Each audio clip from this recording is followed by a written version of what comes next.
and gentlemen, welcome to another episode of the Best Side Podcast. I'm your host, the HOD of the PSP.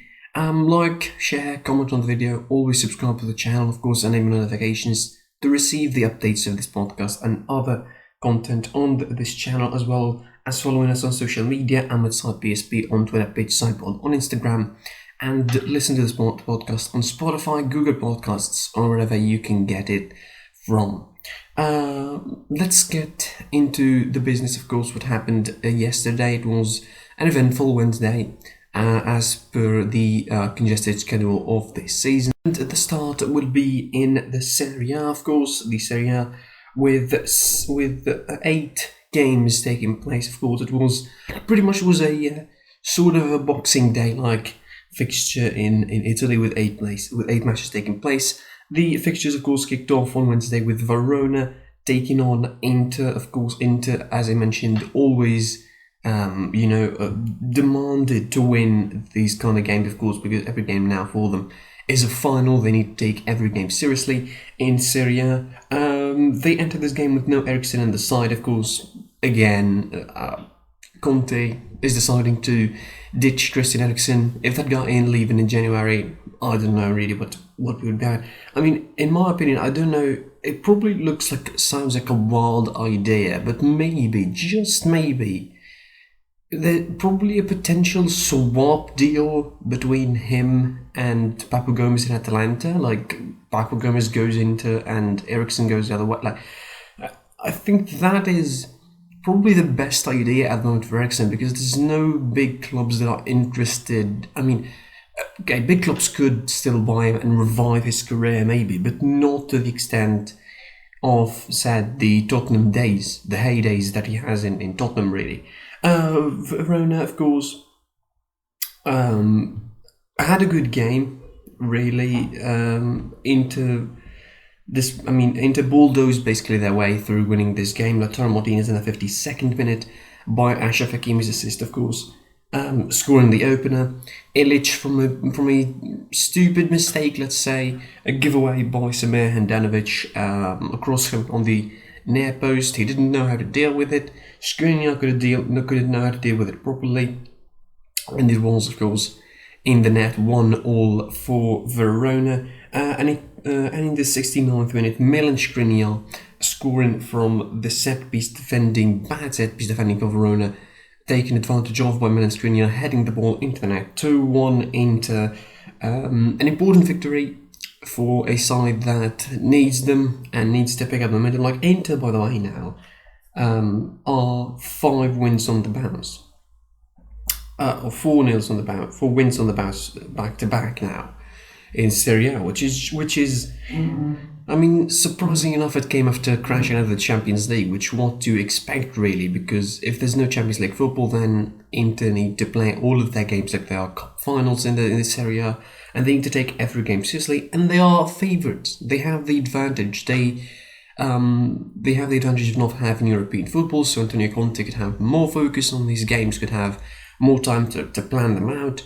But that's a big, contrast. He needs to take Eriksen more seriously. He needs to consider Eriksen a little bit more into the squad if he wants to win more games as possible, because you cannot keep someone like Christian Eriksen out of the squad for the rest of the season. That is just impossible, unless he leaves in January, which looks to be the case. Because if you're not letting the player play, if you're not including him in the squad, then he's probably leaving in January. And that is the course of action that seems most logic to happen for Christian Eriksen. They need the victory to keep chase, of course, of AC Milan. We're going to be talking to them a little bit down the line. 1 point behind them. Important. The most important thing as well is that they have quite the margin above the other clubs behind them, really. 7 points above AC Roma, 8 above, or 6 above AC Roma, 8 above Sassuolo, that's for Milan. 8 above Napoli. Like, it's all good at the moment for Inter. It's all good, like decently good. And then, of course, there was 6 matches played late in the night, and we kick off from Milan, as AC Milan hosted Lazio.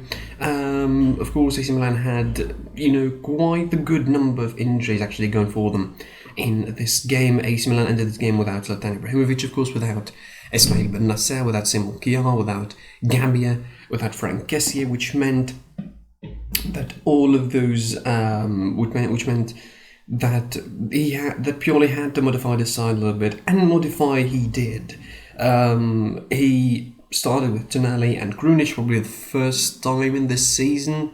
He starts with both these guys together. Kalulu Katengua, the French youngster, continues to play as a centre back, although he's mainly a right back. Rebic starts on the left, while Leao starts as a centre forward. It proved successful against Sassuolo, so he tried it again. It was a flying start for AC Milan in the game. It wasn't as quite as flying as as per se the game against Sassuolo, where they scored in 6 seconds. They needed a little bit more time than that. 10 minutes in, of course, a bad mistake from Lazio defending on the set piece. I mean, when you consider the fact that they have 3 really good defenders in Luis Felipe, Acerbi, and Stefan Radu and Gabaron, you think, well, they do not make these kind of mistakes on set pieces, but they did. They left Rebic pretty much unmarked in the box. 1-0 AC Milan inside 10 minutes, and then of course AC Milan picked up momentum from there and scored the second goal 7 minutes later from a penalty, a contentious penalty, I would say, on Gabaron, but probably when you look at it, it was one of 2 things. It would have been either given for a handball or given for the tackle afterwards from Gabaron on Ante Rebic inside the box. The penalty was converted brilliantly by Çalhanoğlu, and the game looked, I mean, I'm not going to say plain sailing because Lazio had chances, but I would say it looked pretty comfortable to go for AC Milan from there. They looked pretty comfortable to go in there and win the game and continue to charge at the top of the table, but it wasn't to be. As you know, Luis Alberto managed to score from a penalty rebound. Of course, we should mention that Immobile missed the first penalty. It was, really a soft penalty. I mean, on Joaquin Correa by Kalulu Katengua, it was really soft penalty. I don't think there's a lot in it, but the referee sorted the penalty. Who would I to argue, really? 28 minutes in, it was 2-1 for Milan, and the game became really nervous as Lazio really took command of the game from that point on. In the second half, it took them 15 minutes to score the second goal, and beautiful second goal, by the way. It was the touch from Sergej Milinkovic-Savic towards Immobile was just sublime. The pass is just terrific, lobbing it behind the defenders. Ciro Immobile with even more terrific finish. I mean, that guy is a number 1 striker for Italy in the Euros. That is, I think, locked and secured by a country mile over anyone else, specifically Belotti. But you consider, considering the options that Italy have, I think Immobile is going to be number 1 striker, hands down, in the Euros. From then onwards, of course, 2-2, the game was really, really nervy. Again, Lazio took more command of the game than anybody would have thought they should. They had a lot of attempts on target. They forced quite a couple of saves out of Donnarumma, 4 clear-cut saves in the second half for Donnarumma. But again, it looks like a script that is repeating itself for AC Milan. Captain Theo Hernandez, and he's not actually the captain. I mean, it's Romagnoli's the captain, but in terms of saving the side in the last moments, you can call him Captain Hernandez, really. Captain Hernandez strikes once again. It is 2-2 for Milan, and then it is 3-2, for Milan in the 92nd minute. Important 3 points saved there for AC Milan. Give them the top of the table. They almost lost that place momentarily after Inter won, but they get it back. A hard performance, a hard victory against a good side in Lazio. Lazio, of course, regress in the table. They're 8th, now 21 points. They're not that far from European spots, but they still have a lot to do, I think, this season. AC Milan keep their top of the table lead by only 1 point ahead of Inter, but they keep it by 7 points ahead of Roma. Roma, who of course managed to defeat Cagliari. Also, it was a hard one for them. Also, they had a flying start themselves. Really, in the first 10 minutes or so, they scored in the first. Scored in 11 minutes by Jordan Vertu. A really good goal, I would say, brilliantly played from down the right hand side, brilliant fast counter. They had a couple of chances, but they couldn't kill the game. It's the same problem of Real Madrid this last couple of weeks in Spain. They couldn't kill the game, so they conceded a goal as early as 59 minutes in the second half. João Pedro, of course, equalising for Cagliari, who started really strong in the second half. We had a couple of really important chances before Dzeko made it 2-1 in the 72nd minute, of course, from a easy tap in, of course. Again, a brilliantly worked long ball on the right hand side for AS Roma, ended with Dzeko tapping in the ball for the 2-1 lead. Then, of course, it was Gabriel Mancini from the corner again. Chris Smalling heads the ball back his way, and Gabriel Mancini a header tap in. I like to coin this term.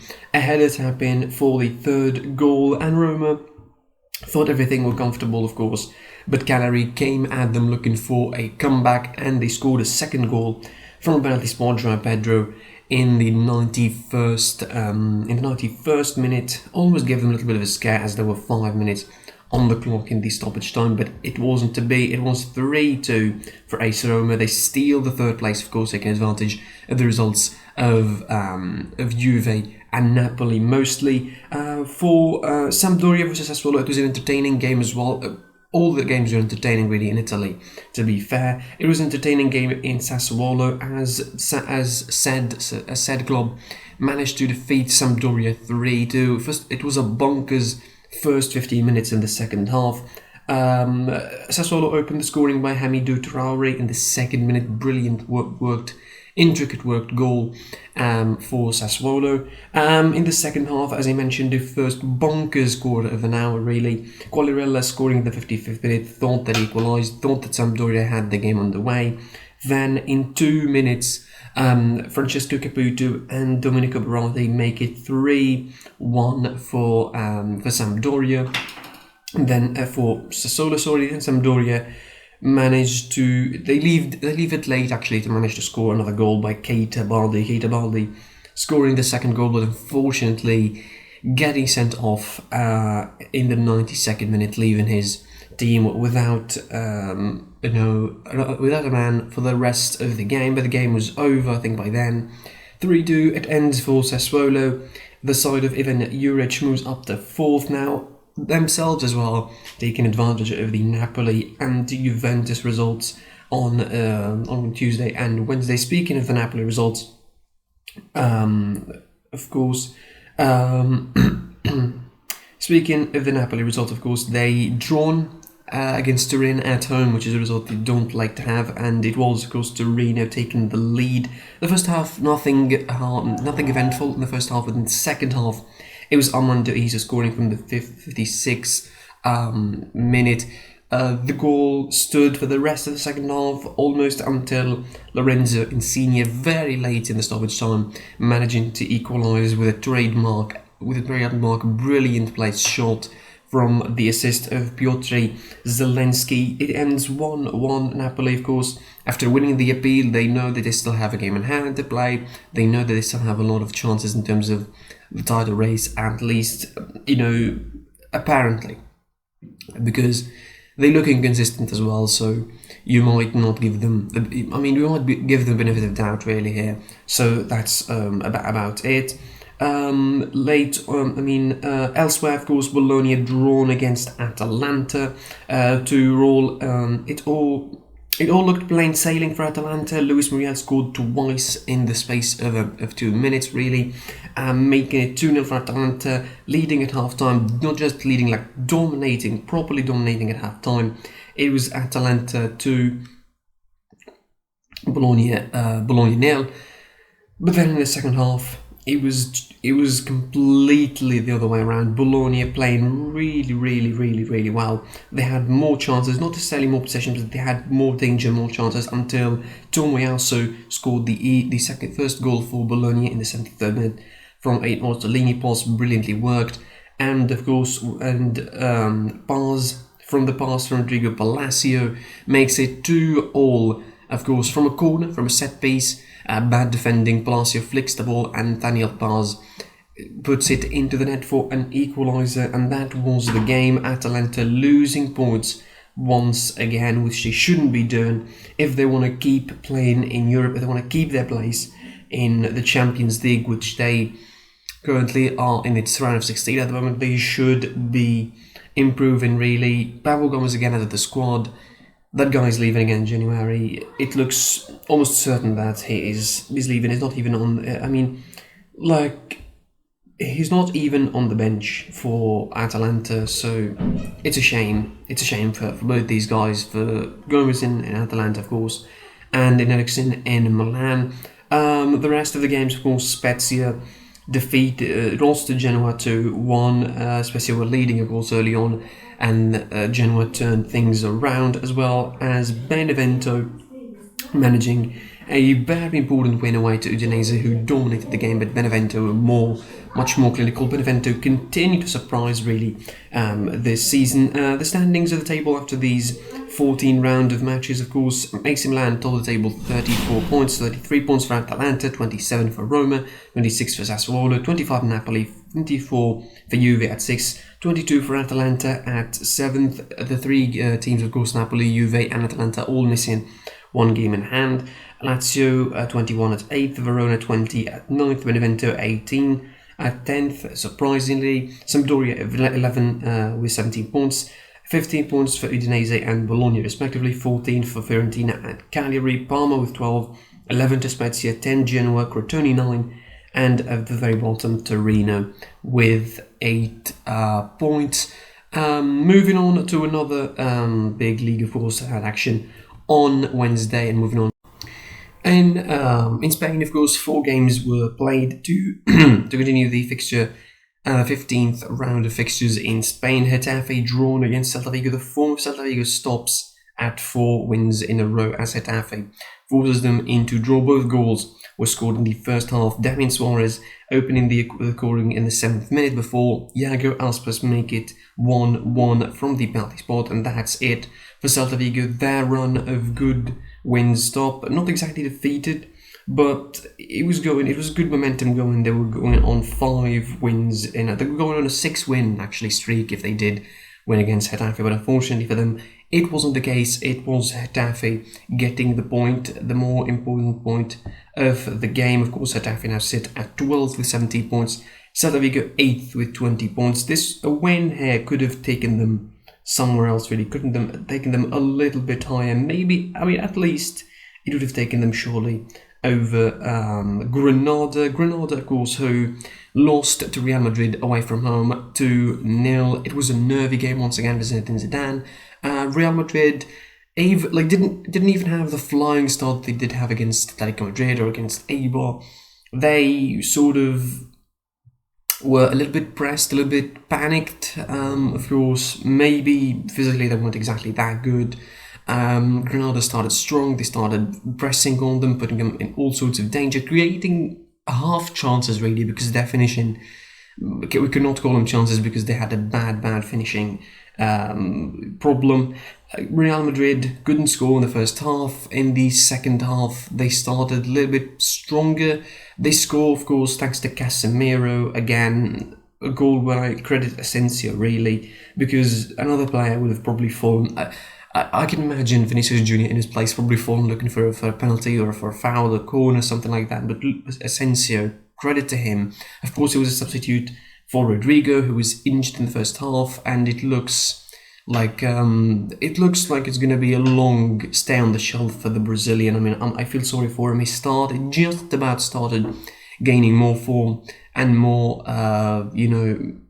place in the starting 11 for Zinedine Zidane. He's going to be injured probably for a good 3 weeks to a month. And on the return, of course, of Hazard to the side, Real Madrid didn't choose to play him. Zidane, of course, was clear that he's going to be returning him to fitness and to the full starting 11 bit by bit, slowly. He's not going to be, rushing his return, and that is very wise, really.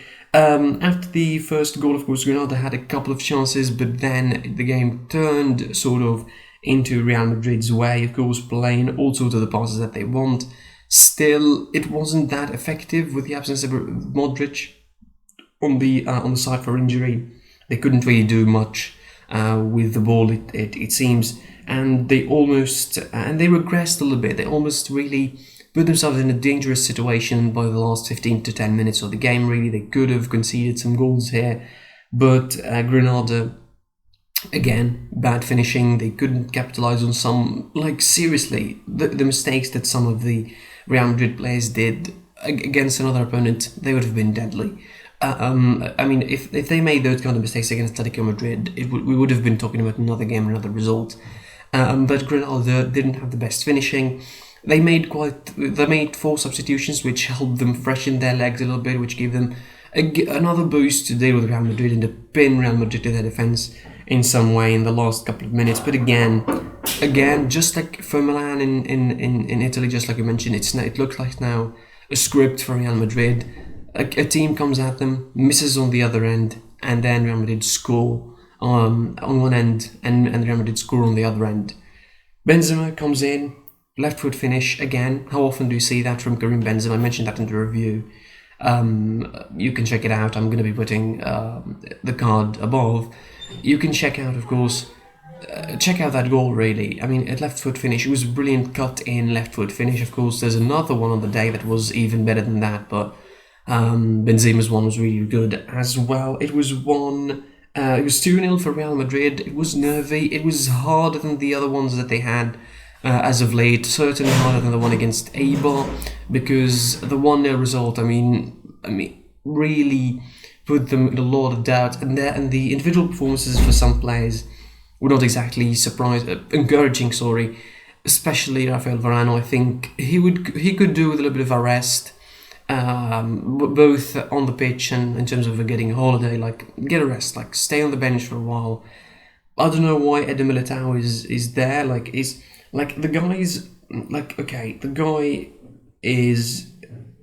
guy is on the bench. Like, he's not injured. Why are you not playing him? Why are you not playing this guy now? I mean, I understand that he's French and Benzema's French and Zidane is French and whatever, but not to that extent, really. He was playing with fire yesterday. Even Courtois had a couple of silly mistakes, which shows you that Real Madrid are not exactly a fortress. Like, again, they play with fire in the last couple of games, and this could hurt them because the couple of fixtures that they're going to be having next, of course, in the start of 2021, are not exactly the easiest fixtures ever, because they start 2021 with Elche, and then they're going to be facing Celta Vigo. It's in an intricate game, really interesting. Then they have Osasuna, and then they're going to be facing, of course, then they're going to be facing Alaves. Quite, the intriguing fixtures start off 2021. Speaking of Alaves, of course, they defeated Eibar 2-1. It was quick. Eibar started strong. They scored early on in the game in the 4th minute. Pedro Leon, straight from the corner. The goalkeeper of Alaves couldn't really deal with it, but then, of course, Alaves turned things around late on in the first half with 2 quick goals in the last 5 minutes to make it 2-1 and to gain important 3 points, really, for them in the table. They moved them up to 13th, actually, with 17 points, and Real Betis finishing there off by beating Cadiz. The surprise, no more, I think.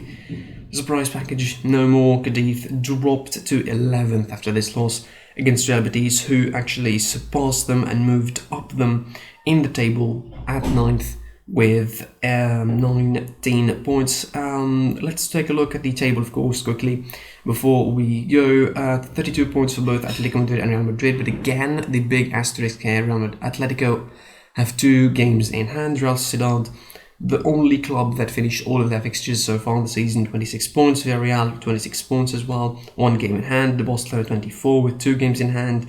Sevilla with 3 games in hand at 23, Granada with 21, 2 games in hand, 15 for Celta Vigo, 20 for Celta Vigo at 8th with 1 game in hand, Betis as well with 1 game in hand, 19th at 9th, Atletico Bilbao as well 1 game in hand with 18th, Cadiz as well 1 game in hand with 18 points, 17th for Getafe with 2 games in hand, Alaves 1 game in hand with 17 points at 13th, 14th placed Valencia with 15 points and 15 games played, Levante with 14 games played and 15 points at 15th, Elche 15 points at 16th, Eibar 15 points at 17th, Valladolid 14, Huesca 12 and Osasuna 12. It is really tight in terms of the lower regions of the table in Laliga, and that is quite interesting really.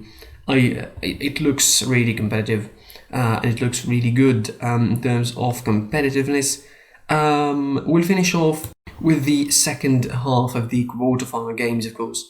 In the English Carabao Cup, it was Stoke facing Tottenham Hotspur, who managed to do the job. Really, it wasn't that easy for Tottenham to win against Stoke. They needed more, they needed a little bit more effort than they expected. Really, Gareth Bale was a starter in this game. He scored the opening goal. In the second half, of course, Stoke came at them and they managed to equalise in the first 10 minutes or so. Intricately worked ball, by the way, again hurting Tottenham from the balls behind the defenders and the long ball, which they couldn't deal with really. Then it took Tottenham extra 15 minutes after that, with Ben Davies scoring a beautiful goal, like rifling the ball into the net. Ben Davies was a beautiful finish. And then, of course, Harry Kane secured the deal in the 81st minute, giving Tottenham the all-important place in the semi-final. They're going to be facing Brentford, of course, in the semi-finals, going to be played on one leg on the week of January the 4th. The second semi-final is going to be involving a Manchester derby once again, as Manchester United managed a 2-0 victory against Everton at the Goodison Park in front of a couple hundred, fans really, or 1,500 people were in the stadium there to witness the late, of course, surge of Manchester United in that game. The game started strong from United for the first 15-20 minutes. They had chances, they had opportunities to score, then they regressed a little bit for Everton to dominate the rest of the first half, and then the second half was mostly boring, really defensive. It was more defensive than offensive from both sides. But then, of course, it was the late surge, as we mentioned, for United. Edinson Cavani, brilliant finish, scoring the first goal, cutting inside Ben Godfrey and putting in a beautiful, leathering that ball into the far corner. And Jordan Pickford, of course, with the T-Rex arms that he has, no chance that he was getting to that. 1-1 for Everton, for United, and as Everton were looking for the equaliser, expectedly and predictably, they get caught on the counter. They get caught like 3 times in the counter, and it's in the third time where Manchester United managed to make it 2. Bruno Hernandez on the crossbar. Before him, Cavani missed a chance, and then, of course, Martial coming in, scoring the second goal in the 96th minute, and wins the game for Manchester United. Finally, he scored, really. He had a couple of chances, he couldn't score them. Finally, he scores. He was the assist, of course, for the first goal for Cavani, and he scores a second goal to give Man United a place in the semi-final. It's going to be another Manchester derby. Please, for the love of God, anything better than the last one. Please, give us a better derby than the last one. It's a semi-final of a cup. Please, it's one tie. Please, give us more entertaining stuff. This game, mostly was exactly what you expect from Everton as of late, who sort of changed their ways under Carlo Ancelotti. They don't look that offensive anymore. They don't look that enticing in attack anymore. It looks like they chose to be more defensive than what they usually are. Out of the Carabao Cup, Manchester United, of course, again in semi-final in the derby. Hopefully, we get a better result out of that, because it really sucks to have a derby again. Thankfully it's one leg, so we're guaranteed excitement, we're guaranteed at least an entertaining match from the point of view that there will be urgency for both teams to win. That's all for this episode.